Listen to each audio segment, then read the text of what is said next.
In today's episode, we're going to look at page 207 of the 1934 Official Bulletin of Rwanda, Burundi.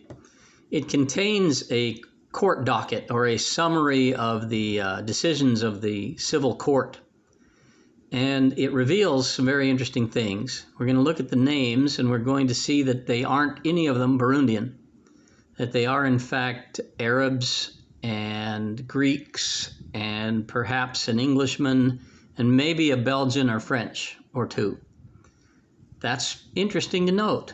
What kind of people or what kind of nationalities were running the businesses of Burundi at the time? Second, we see who the actual names are. We focus now on Tassos Polygenis, who's a businessman at Gitega, then spelled Kitega with a K. Now it's the capital of Burundi with a G.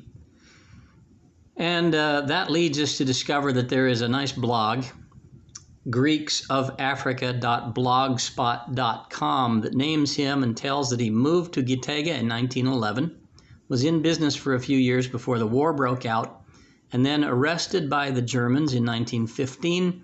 He was released in 1916, probably because they found A, he was non-belligerent, and B, they're a long way from the war. In fact, by 1917, he was in business again with a Mr. Simandiris, who we also see, interestingly, as a hotel owner at Bujumbura, as Mr. C. Simandiris.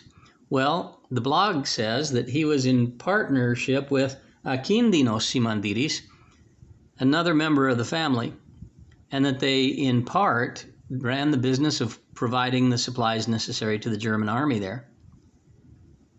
That's a lot that can be learned from a simple court docket. And there's one list like this for every month of the court in the library at mbuyu.org.